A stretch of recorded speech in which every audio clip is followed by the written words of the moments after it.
Chapter 2. Wiglaf opened one eye. He squinted at Erica's glow-in-the-dark hourglass perched on the ledge. 4:15.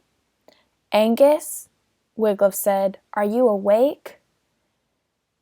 "No," Angus groaned. "I'm sound asleep, having a horrible nightmare that I'm out in the freezing cold picking up trash."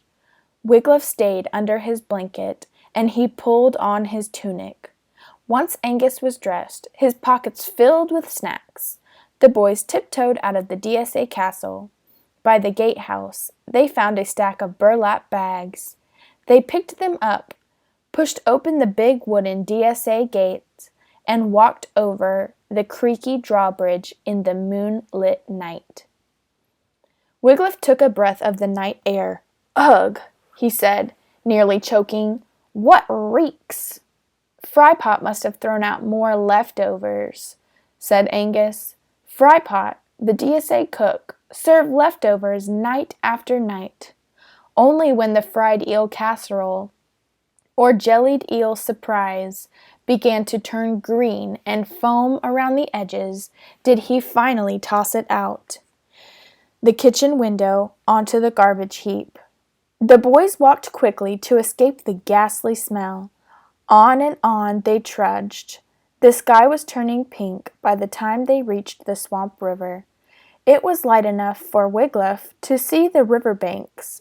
It was littered with candle stubs, old boots, rusted armor parts, chicken bones, and too many mead bottles to count. "I need a rest," said Angus. "We haven't even started yet," said Wiglaf. Angus sat on a rock and closed his eyes. Wiglaf grabbed a bag. He began walking and tossing trash. Soon his bag was bulging. "One bag filled," Wiglaf reported to Angus. "Good work," said Angus. Wiglaf sighed and started off in the other direction. Then, without warning, he skidded on something slippery. His feet slid out from under him, and he fell off a small ledge. Plop! He landed on something soft. Slowly, he sat up. He shook his head. He wasn't hurt, but he was sitting in a puddle of nasty green slime. "Angus!" Wiglaf called. "Help!" Angus lumbered over. He peered down at Wiglaf. "Get me out of here, Angus," said Wiglaf. He held up a slimy green hand. Angus drew back. "Oh, yuck!" Then he frowned. "Wiggy, you're sitting in a nest." "I am?" Wiglaf looked around. Yes, he was in a nest. A nest with bits of eggshells in it. Pink and purple eggshells. He remembered what Dr. Pluck had said. Dragon eggs were pink or purple, and newly hatched piplings were covered in green slime. Wiglaf's eyes widened. "I think I am sitting on a dragon's nest, Angus. And look, there's an unhatched dragon egg." Angus jumped down into the pit. He and Wiglaf bent over the deep purple egg. It was the size of a small pumpkin. A dragon egg! Angus stared at it. "Are you thinking what I'm thinking, Wiggy?" "Yes," said Wiglaf. Angus grinned. "Scrambled dragon egg." "No," cried Wiglaf. "That's not what I'm thinking. Angus, the egg. It's warm. The egg could still hatch into a little pipling." "I bet it's a dud," said Angus. "Or it would have hatched with the others. Anyways, you heard what Dr. Pluck said. Dragon piplings are really nasty. He said mama dragons teach their piplings to peck and pinch and punch." Wiglaf said, "Maybe they're born nice." "We could find out. Let's take the egg back." "Have you lost your mind?" said Angus. "We can't leave it here to hatch," said Wiglaf. "It's all alone. And think of it, Angus, we could raise this little pet pipling. Come on, Angus. Don't you like animals? I love animals, said Angus, but animals don't like me. How can you say that? Asked Wiglaf. 'Tis true, said Angus. Your pet pig, Daisy, stays away from me. Only when you say how much you love bacon, Wiglaf said. When I go to the hen house, Angus said, the hens run in fear. Only when you start talking about drumsticks, said Wiglaf. My mother bought me a goldfish once, Angus said. Every time I looked at him, he dove under a plant to hide. You just have to find the right pet. Yet, said Wiglaf. Maybe it's a pipling. Come on, Angus. Help me take this egg back to DSA.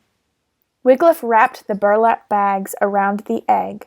The Angus held another bag open, and Wiglaf slipped the wrapped egg inside. Then the boys started back to school. Yikes, said Wiglaf. Look, Uncle Mordred's on the drawbridge waiting for us. Wiglaf gently lowered the bag with the egg inside.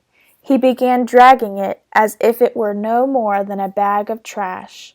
The boys stopped at the top of the small hill in front of the drawbridge. Hello, Uncle, said Angus. What? So few bags? Mordred bellowed. You lazy lads. Suddenly, the egg inside wobbled and began rolling down the hill. Wiglaf dove for it. What's inside that bag, boy?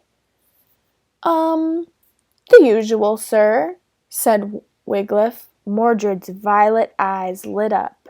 You caught a swamp wog, didn't you, boys? Oh, I love a roasted swamp wog. You're trying to sneak it by me so you can have it all to yourselves. No, sir, said Wiglaf. I have never even seen a swamp wog. Don't lie to me, boy, boomed Mordred. Bring me the bag. Wiglaf froze. You can have this bag, Uncle. Angus picked up his bag by the wrong end. He swung it over his shoulder and all the trash flew out, spraying Mordred with chicken bones, old boots, and mead bottles. Oops! Sorry, Uncle, called Angus. Nephew! Mordred roared as the boys took off running. You're fired. You too, Wiglaf. No Dawn Patrol badges for you. Wiglaf and Angus broke into smiles as they ran. No more Dawn Patrol. Once in front of the DSA, the boys hurried up the stairs, past unlucky fellow students on their hands and knees scrubbing the steps.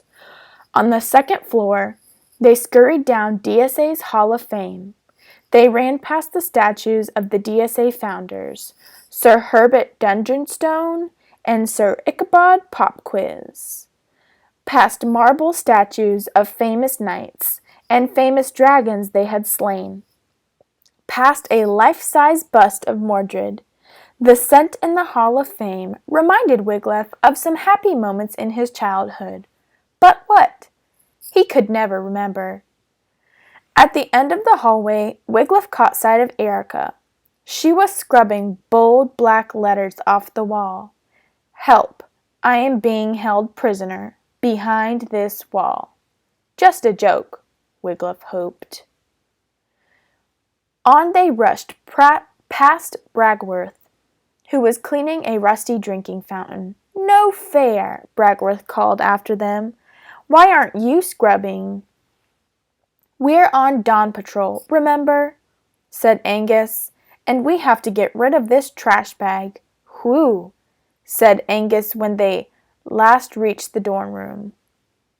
No one's here. Wiglaf carried the egg over to his cot. He took it out of the bag so he could look at it again, at its deep purple color. Hello in there, Pipling, Wiglaf whispered.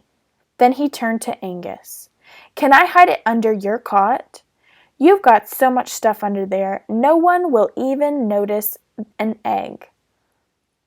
If it hatches, all my clothes will get slimed, said Angus. Hatching takes a long time, said Wiglaf. Even if the pipling begins pecking on the shell, we'll be back before it hatches. Oh, all right. Angus fell to his knees and began digging out tunics, leggings, undershirts, and socks from under his cot. Wiglaf wrapped the egg in Angus's dirty laundry.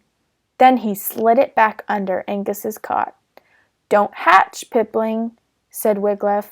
At least, not yet.